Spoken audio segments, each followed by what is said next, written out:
Hi, my name is Jen Pratt. I am the Creative Projects Manager here at the Pequot Library, and I'm here with Dr. Beth Beaudin, who is our Special Collections Librarian. And today is our first page turning of Audubon's Double Elephant Folio Birds of America. So, Beth, would you like to tell us a little bit about the book? And I'm just going to flip us around.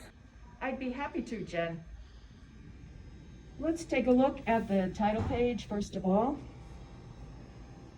And note the fact that this is the reissued edition, reissued by John James Audubon's son, John Woodward Audubon, published in New York in 1860. And it's referred to as the Bien or Bean edition because the chromolithography was managed by Bean, who had his studio on Broadway in New York, Lower Broadway, that is. We're beginning a series of page turnings in the Audubon.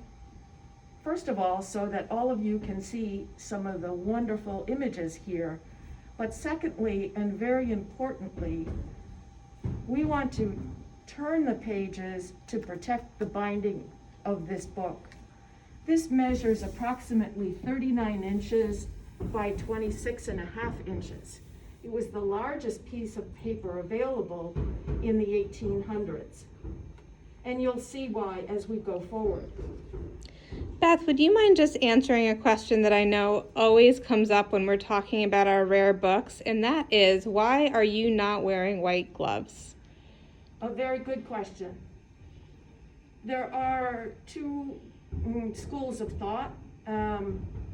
Some of my colleagues in the United Kingdom, for example, would prefer to wear gloves. However, here in my experience, we don't wear gloves because our hands are more sensitive when turning pages. We're likely to do less damage when turning a page. Before you even come here, you wash your hands carefully with soap and water and make sure they're dry. You would definitely use gloves, however, if you were dealing with photographs or anything made of metal. Sure, so something with an emulsion, something that can tarnish. Correct.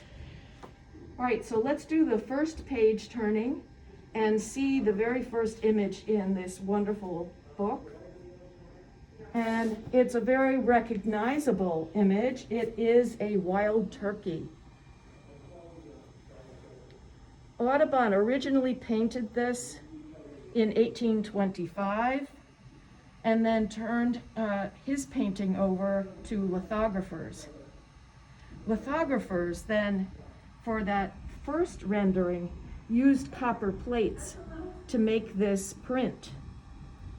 In this edition, copper plates were not used. Rather, the lithographers etched onto stone the image that Audubon had painted and used different color inks and made several passes on the piece of paper to create the one image of this very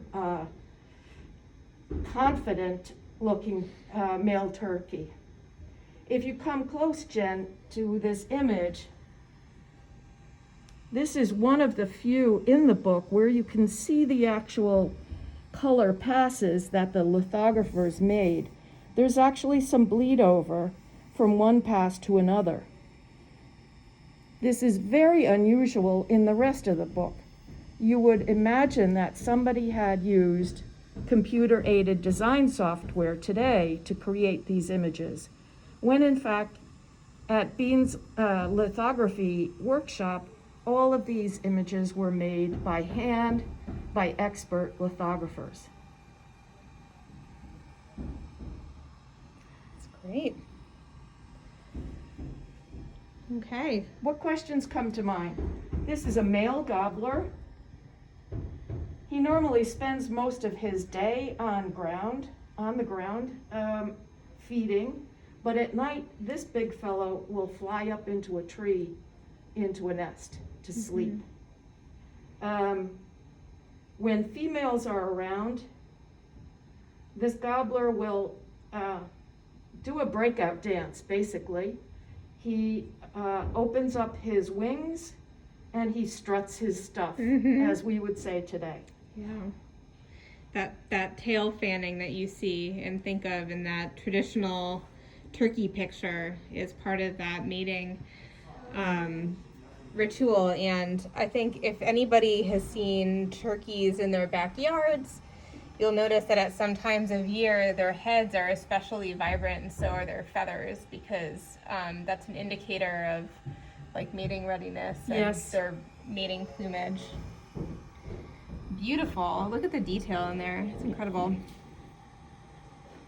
Were these done one color pass at a time? Yes. Wow. As you can see from this sampling here, you can see that there was a blue pass and then a yellowish orangish pass and then the greens on top of it.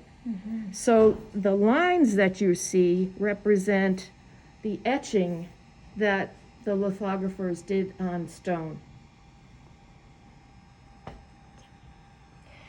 Wow, that's amazing. And I guess my last question before we wrap up is another one that comes up a lot, which is, how much did it cost Virginia to collect and subscribe to all of these images and then have it bound? I can't answer all of that question. Virginia would have received the contents of this volume in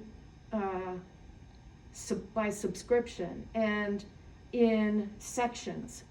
And in fact, when you look at any index to the book, it'll identify which section the bird is in. So that section means which part was done first. She would have accumulated these and then sent the entire collection for binding. Cost at the time, I think a section might have been $100 to $200 in the turn of the century, so around 1900. Wow. And as you said earlier, in today's terms, you could probably buy a A house in Southport. a nice house in Southport for what it costs to put this book together. Well, that is incredible. Thank you so much, Beth. Thanks, Jen. And we will see everybody next week for our next page. Have a nice day.